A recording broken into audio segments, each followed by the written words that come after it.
Ladies and gentlemen, we will continue with our next special session with the title of Communication Amidst Disinformation and Misinformation, and how to counter misinformation and disinformation in the light of emerging strategies and technologies. Our first guest speaker is Mr. Janis Sarts, who is the director of the NATO Strategic Communication Center of Excellence. Mr. Sarts, we're so pleased to see you here. Welcome to our panel, and the floor is yours. Well, thank you very much, and of course, I'm really sorry that I'm not there in Athens, as I'm enjoying the very snowy Riga instead of, I assume, much better weather in Athens. But today I want to talk about the way we see information environment, how it has been evolving, and how the new technologies, namely artificial intelligence, is going to transform it further and what to do about it. So first, the way we understand and perceive information environment. We typically see it as just an abstract space where we put out ideas, hear out different ideas of other people, get news, get information, and etc., which is all true. But one strong nuance is being missed, that today information environment is also a battlefield that is used as we speak by a number of our opponents to undermine the democratic systems that we run and trying to achieve the inability of functioning of our systems to their own advantage.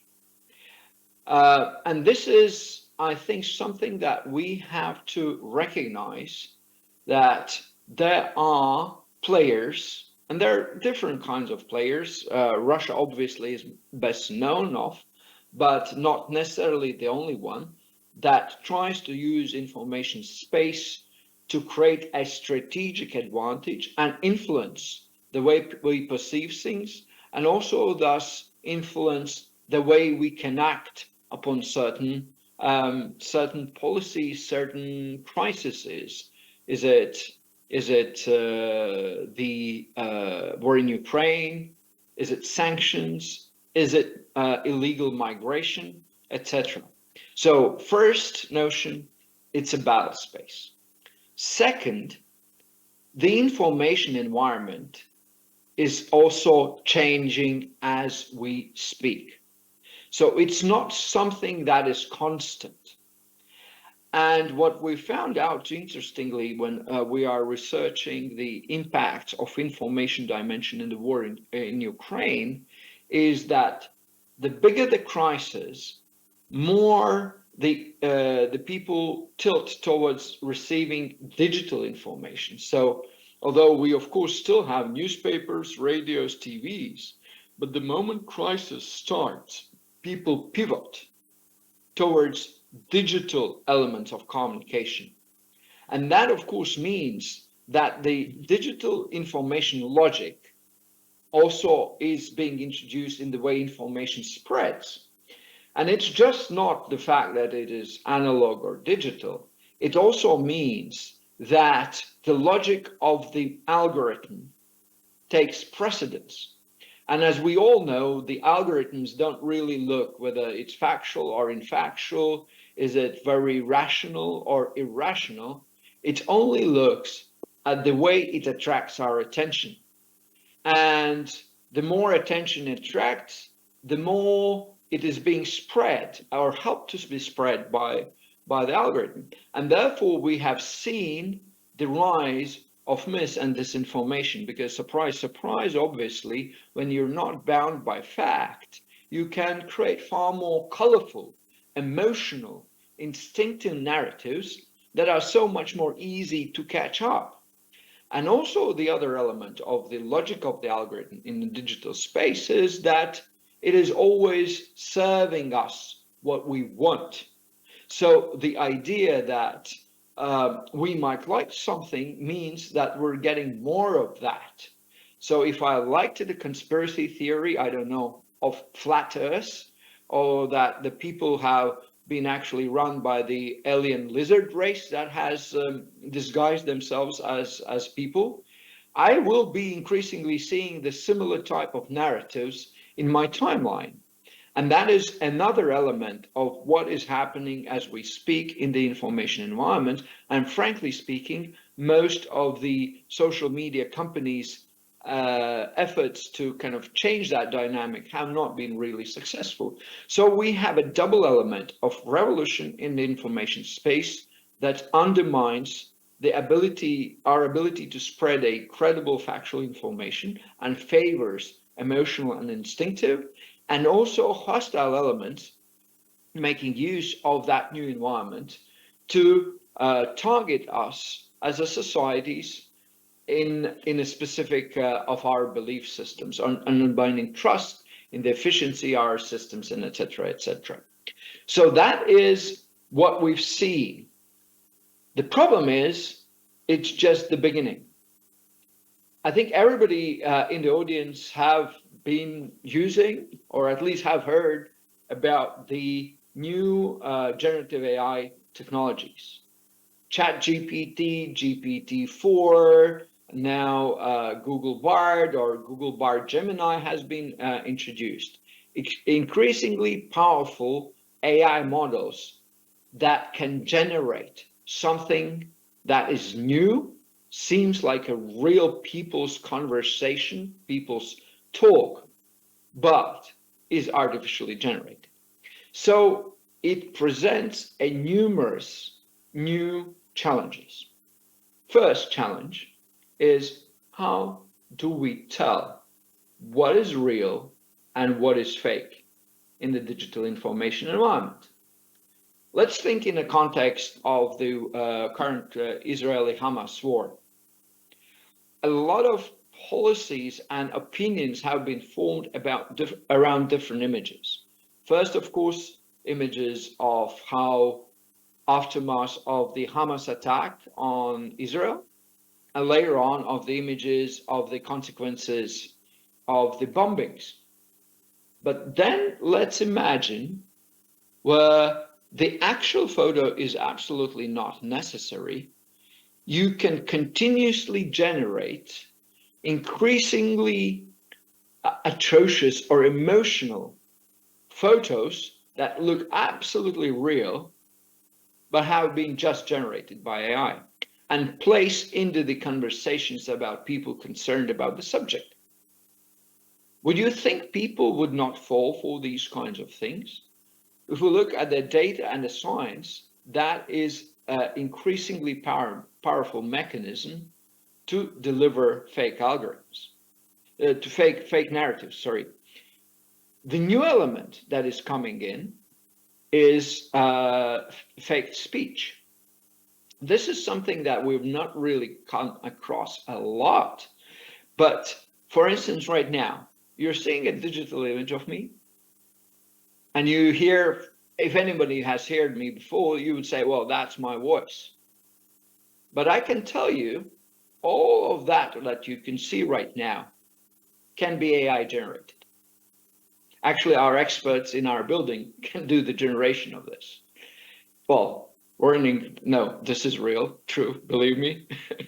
But when they played with my voice, they took 10 minutes of my public speech in an interview and trained the open source, so available for everyone for no cost, algorithm to speak in my voice, but things that I would never say. And then they sent me a sample of that, and I showed it to my wife. And she said, I can't tell the difference, whether that's you speaking or something else. So think of the information environment where you have voice messages from people, politicians, public figures, actors, speaking specific things, but you don't know whether that's actually true or not. The same goes for the video with speech. There was a very recent occasion just after General Zaluzhny published his article in The Economist in early November. in 8th of November, we suddenly saw appearance of the video of General Zaluzhny in his proper briefing room, like with all the flags, everything like it is, actually in his own voice, lambasting President Zelensky, like strongly. And not only he was doing that, it was within his own voice, but also you could see in video, he was speaking the words. So there are increasing, and of course it was not real video, it was AI generated video, but that is like where we are increasingly going, ability to generate speech, picture, video, or text in a way that is for a human impossible to detect. And now think of the context of that, of the elections. A few months ago, there was elections in Slovakia. The Slovak authorities said they detected 37 cases of generative AI created deepfakes in an election context. Of course, interestingly enough, some of them were political campaign material. Just instead of like doing actual photo, they generated this. But some of them, especially the speech, was actually meant to create an impact on the people that were electing their leadership. Think of these repercussions in a context of a crisis and war. So there is, and I think in about 4 to 5 years, much of what we will be consuming in the online environment will be actually synthetic rather than real photos, videos, and speeches. So that is an environment that we have to prepare for. What does it mean? So first, how do we detect? Can we detect if that is a real photo or not? Is it real speech or not? At this moment in time, not really. Which of course is not satisfactory answer. So my point would be, first and foremost, we have to invest in the logic of arms race, in AI solutions that can detect these kind of non-authentic generated elements, speech, video, text, etc., etc. It with far better accuracy than we can do that today.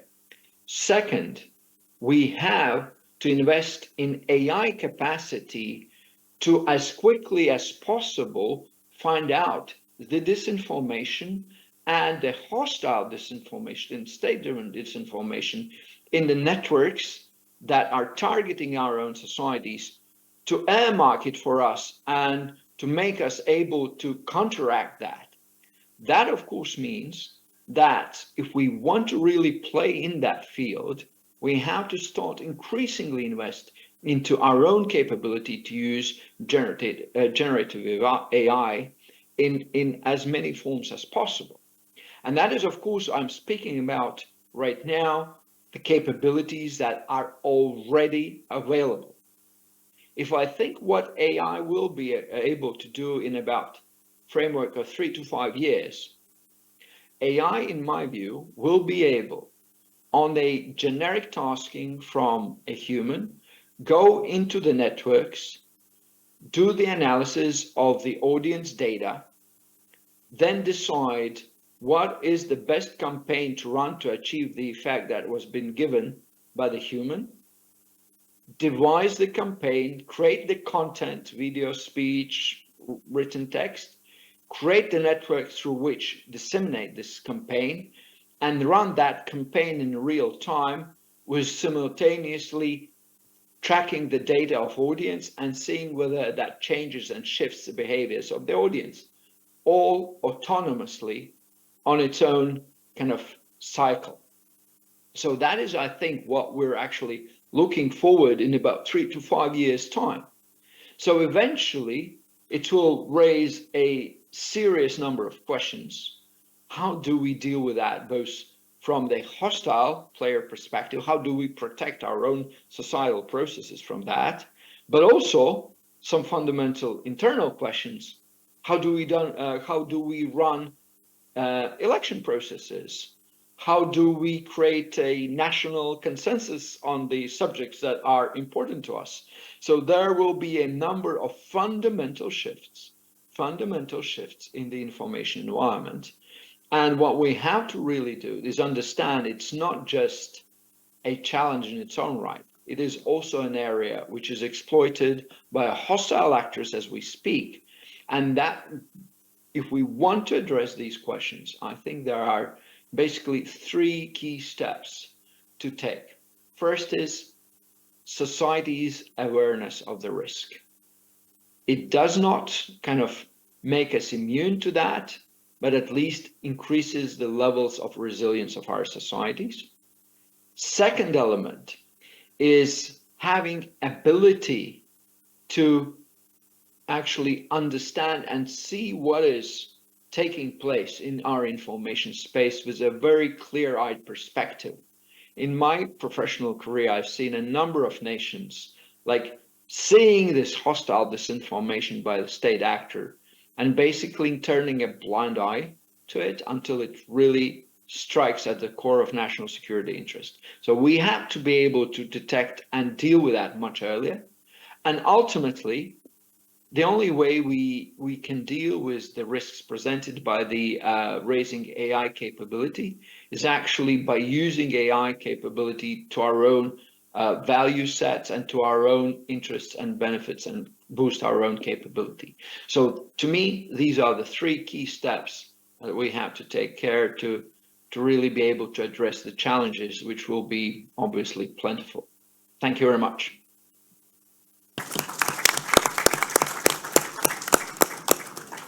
Thank you very much, Mr. Sarts, for your insightful intervention.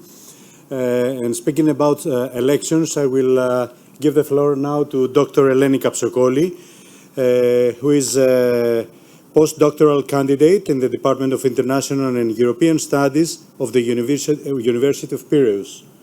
Dr. Kαψοκόλη, the floor is yours. Thank you. You cannot see my presentation. Okay, perfect. Let's check.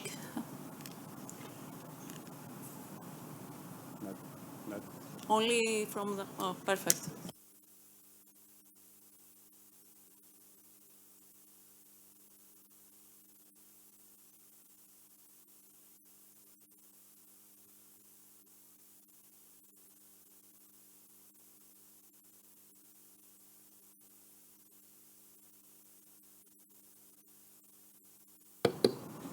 So, speaking of disinformation and elections and all these things, thank you for the introductory comments. First of all, I would like to thank you for the invitation. It's a great honor to be here in this very interesting forum. My presentation will focus on digital electoral interference. To do so, it is important first to analyze the digitalization of electoral processes, and then we will mention the threats arise from digitalization. One of them, of course, is the digital electoral interference.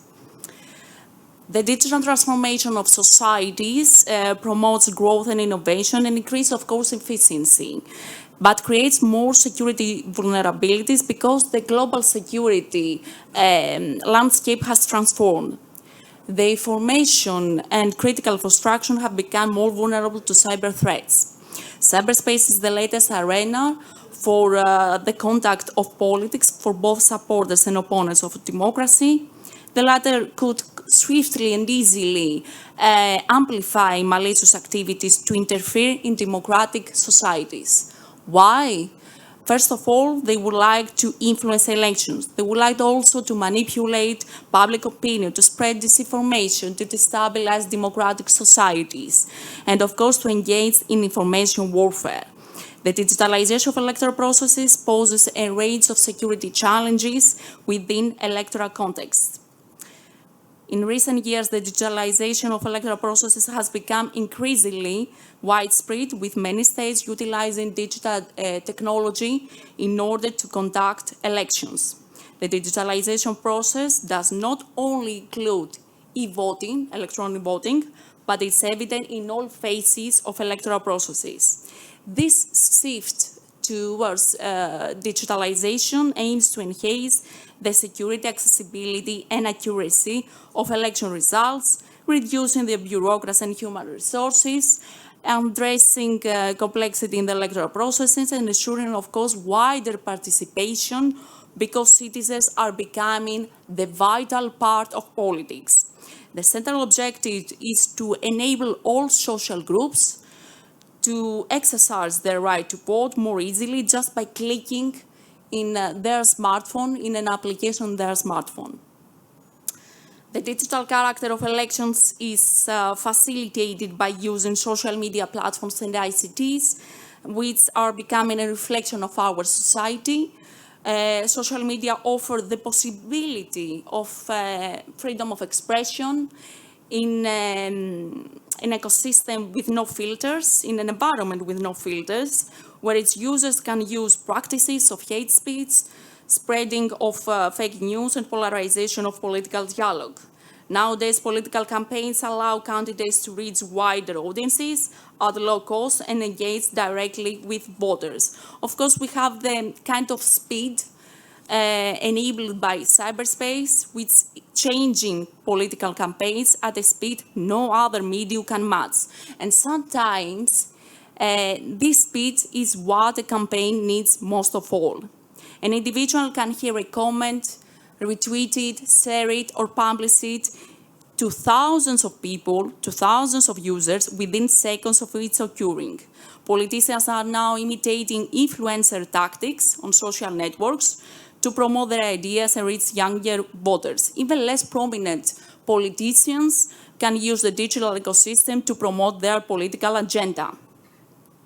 The digitalization of electoral processes poses, as I mentioned before, various security challenges that arise between voters, candidates, and political parties. There is a direct and indirect manner in conduct digital electoral interference. The direct manner is conducted via malicious cyber activities and behaviors. In some cases, we have some practices with the conduct of malicious cyber activities in order to falsification or deletion of election results. The indirect manner is conducted via disinformation campaigns and other tactics like the spread of fake news, which limit freedom of expression and participation in democratic processes.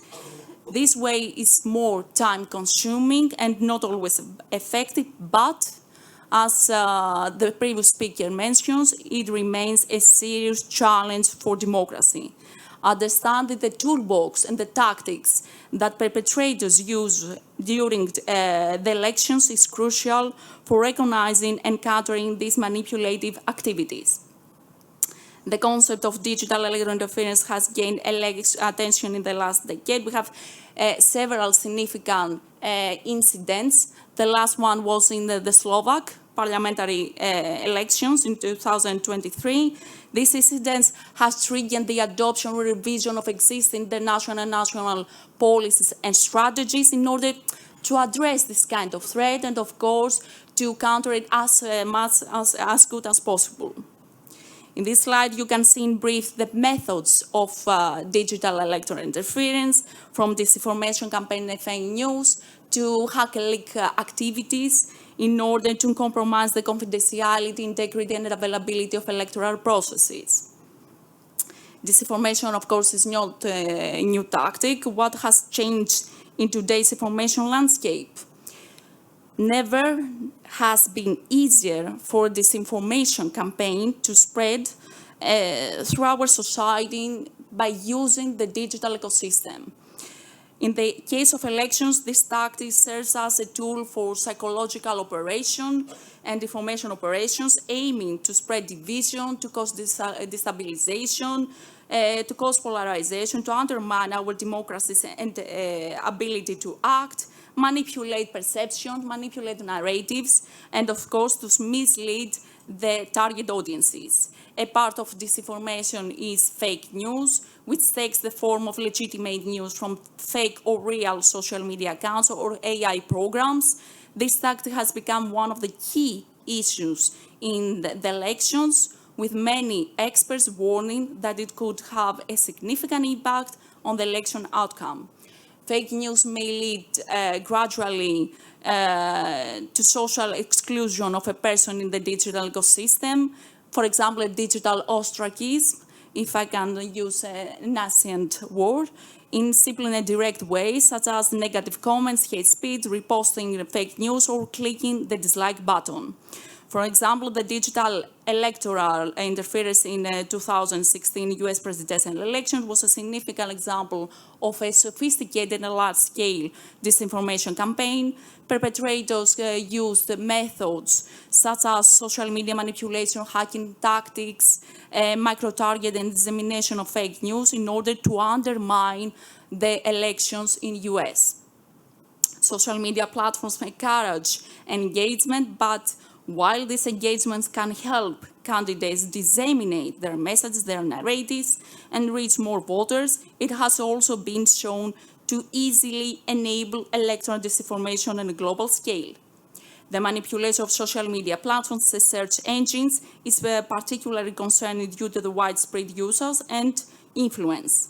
Social media act as a technological enabler where perpetrators exploit their algorithms and features to amplify the content of their narratives.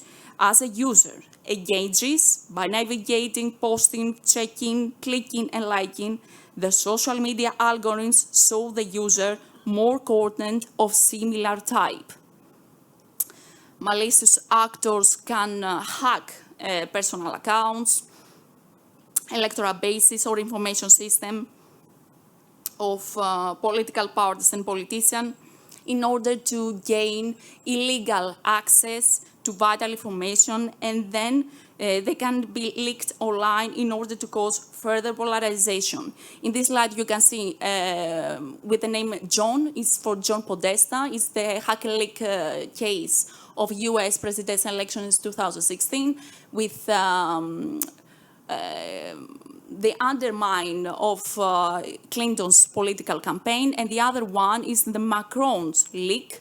The one was more sophisticated. Of course, we have a huge and direct impact on electoral processes, but the other, we have very good preventing measures from Macron's IT team. Powerful tools like AI could easily be leveraged by governments to strengthen their hold on power through multifaceted surveillance methods and online discourse monitoring, as well as control of electoral results. In electoral processes, AI's opportunity to improve them in every phase. It enables citizens to gain a better understanding of politics and engage more easily in democratic debate. Likewise, politicians can get closer to citizens and eventually represent them more effectively. Take a look at this slide. You can see a French political candidate, Jean-Luc Mélenchon, embrace digital technology during his campaign, his presidential campaign, at a rally in Lyon with a 3D hologram of him making his speech appearing at the same time at another rally in Paris in 2017. The explosive rise of generative AI is already transforming and influencing journalism, freedom of expression, and politics. For example, asking a chatbot how to make a political speech or to help draft a letter to an elected official could enhance civic engagement, but it may generate false information or spread ideas or opinions that do not represent public sentiment. However, this technology threatens to interfere with the democratic representation, undermine democratic accountability, and corrode social and political trust, with its potential to produce disinformation and fake news at a scale. Ideas and opinions formed through such algorithms can lead to the creation of a dystopian reality. Given the above risk, AI can prove useful for elections if proper precautions are applied. Regardless of the electoral system, all elections rely on some elements of a digital technology. Digital electoral interference is a low-cost and accessible method for perpetrators to threaten the integrity and security of democratic processes. However, the fact that many states do not fully acknowledge the issue, do not publicly attribute malicious activities for sovereignty issues, or limit activities to counter disinformation hinders the safe conduct of elections. The conduct of elections is a critical component of democratic governance, and government must find and implement solutions, digital or analog, that technically and legally fulfill the requirements of democratic elections to be free, fair, and open. Thank you.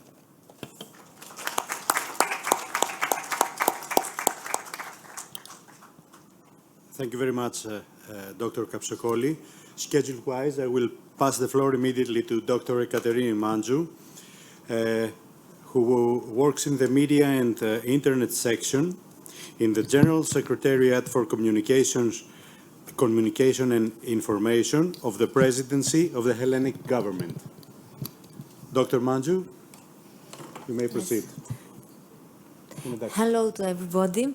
Let me first thank the organizers for inviting me, and my boss in the Secretary General, Mr. Galamatis, Dr. Galamatis, we are all doctors, for letting me be here and sharing whatever I have to share with you. Following the previous speeches and the panels, this is a special panel which has to do with misinformation. And what I decided to talk about, and I was glad that nobody talked about so far, are the legislative initiatives in the digital and AI era and artificial intelligence era. Just a minute.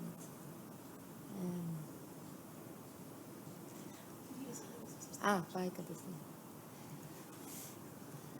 Okay. So, we all agree that there is an immeasurable plurality of information online.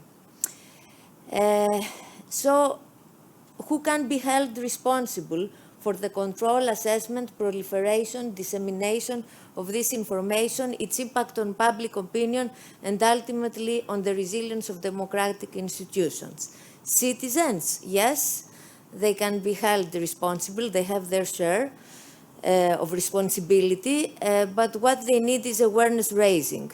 And what I have to say here is that the General Secretariat makes sure that we run media literacy programs, try to raise awareness from kids up to older people. What about the state, the government? Its role is to set clear-cut rules and procedures and decide on the law enforcement competent authorities. The media, the social media, other information service providers, yes, they also have the right of responsibility by setting clear and strict terms and self-regulation. Intermediary services, online platforms, very large platforms as gatekeepers, through self-regulation, risk assessment, restriction of malicious information strategies. And then independent experts and civil society organizations that can work as fact-checkers, trusted flaggers, researchers. Artificial intelligence now. How can it contribute to the organization of this infinite data? It is used for shaping, arbitrating content online, deciding what content is taken down, prioritized, disseminated to. Can all stakeholders effectively use AI technologies? Potentially, yes, in the future, probably in the very near future. But at the moment, there is a descending grasp of what AI technologies can do, from gatekeepers, big platforms, intermediary service providers, media providers, public authorities. There is a debate on what the artificial intelligence systems are. There is some common understanding, like the OECD and the European Commission have actually defined it as a software which generates output such as prediction, content, recommendations, decisions. Much work has been done since 2019 at the level of OECD, the Organization for Security and Cooperation in Europe, the European Commission, and what is currently voted and discussed and refined is the Artificial Intelligence Regulation, which was voted in June by the European Parliament, and which sought to broaden the list of prohibited AI systems.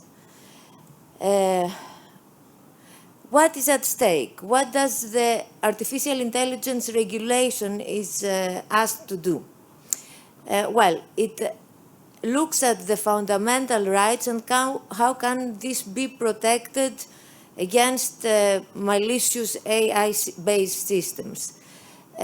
On the one hand, we have to promote innovation and promote what the technology can offer to us.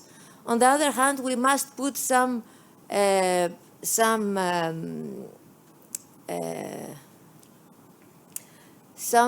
guidelines, some controls on how far AI can go.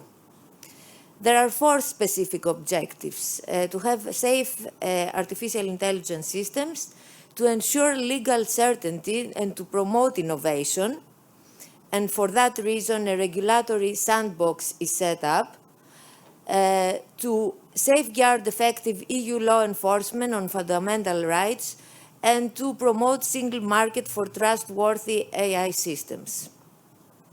How to achieve this? There is a taxonomy of risks. There are the artificial intelligence based systems that have a risk which should be prohibited. And that's where the European Parliament is seeking to extend the list of prohibited AI systems. Biometric categorization, social scoring, profiling, which can be proved harmful for the psychological and physical harm of people. Then there are the high-risk AI-based systems, which should be closely regulated and requirements and obligations are set depending on their effect. For that reason, the AI generators are asked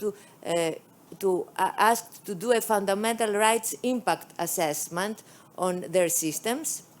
Then there are limited risk AI-based systems and lower minimal risk, which have no obligation. Let me speak a bit about my job, which is media. Where are AI-driven tools used in the media? They are used in news content generation directly through robot journalists or indirectly, assisting journalists who actually have the editorial responsibility. Audience analytics, what the previous speakers spoke about, and metrics, profiling individuals, setting new distribution channels and logistics, forgive me for the typos, personalizing online content, fact-checking tools. For news consumption, we have the recommendation algorithms and AI-driven tools used by social media platforms that promote new business models. In addition, we have content moderation, security, AI-based tools to detect and evaluate illegal content online. In this case, we speak about illegal content according to national European law. Then we have also content moderation for hate speech, which is to detect harmful content that goes through the internet and that can potentially bring up systemic risks. Possible threats depending on the actual design of the algorithms and persons having access to it and the development process.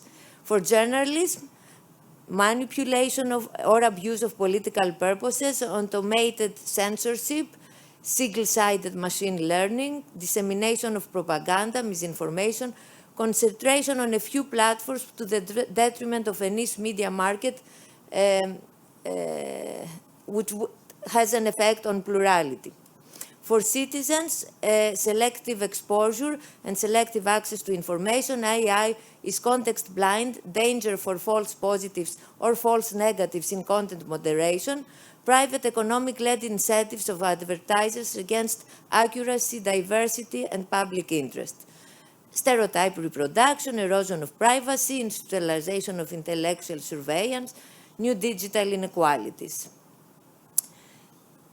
Apart from the artificial intelligence regulation, which has not yet been finalized, there is the Digital Services Act, which is complementary to that regulation, which has already been voted and has to be put in force in national legislation by February 2024. We are actually at the point of drafting law for the application of the Digital Services Act.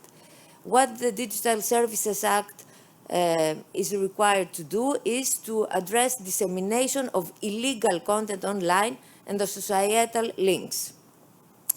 This is complemented by the strengthened Code of Practice on Disinformation 2022, which gives many tools, but is on a voluntary base, whereas the Digital Services Act has to be put in place. Digital Services Act. We had a discussion, what is misinformation, disinformation, information influence operation, foreign interference in the information space. The first one is misinformation without harmful intent. Disinformation, there is an intention to harm, to deceive or secure economic or political gain, and which may cause public harm. Well, the regulation is applied at national and European level. At European level, the regulation is applied for very large platforms that have been defined according to their viewers.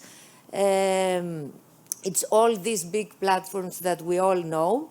This will be regulated at the European level, but in cooperation with national authorities and digital service coordinators, national digital service coordinators.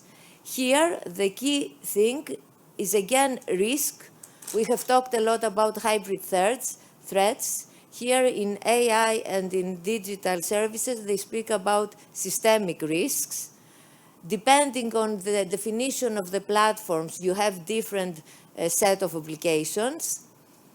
The very large online platforms are requested to do risk assessment, how their algorithms and their way of work, their organization may lead to systemic risks. And that's where it's not clear yet what it means systemic risk, how this will be defined, and what case law will be generated once it is set into practice, the Digital Services Act. Here we have these four systemic risks: dissemination of illegal content, foreseeable negative effects for the exercise of fundamental rights, foreseeable negative effects on civic discourse and electoral processes and public security, negative effects to the person's physical and material well-being. There are a number of tools that are given to digital platforms for against illegal content and harmful content and systemic risks. As I said, the strengthened Code of Practice on Disinformation, I have written it wrongly, sets 44 commitments and 128 specific measures to tackle online misinformation. There are some basic principles: demonetization of disinformation, not using advertisements for disseminating disinformation, tackling misleading advertising, ensuring transparency of political advertising, curbing manipulative practices, user empowerment, which is like media literacy, strengthening tools to detect and respond to fake news, promoting visibility and accessibility of, I think it's something else, of content, such as fact-checking and verification of facts and news sources, and encourage collaboration and exchange of information. There is another act, the European Media Freedom Act, which puts in the forefront media and gives it priority in the application of the Digital Services Act. And there we have need to protect journalists, but also journalistic sources.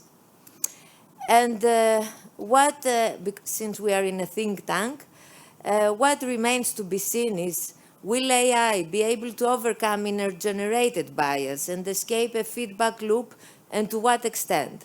Will this happen through human interference or autonomously? To what extent AI can, how far can it go, and what is the actual threat of that?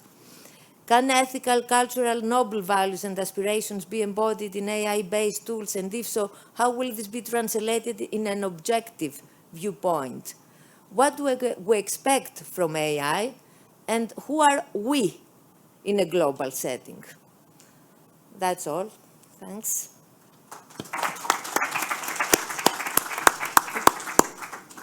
Thank you very much, Dr. Mάντζου. Mr. Sarts, if you're still with us from Riga, thank you very much for being here with us today. As I said before, schedule-wise, we have to go on a small break for, let's do it for 10 minutes, and we'll be back for the last but not least session of today. Thank you.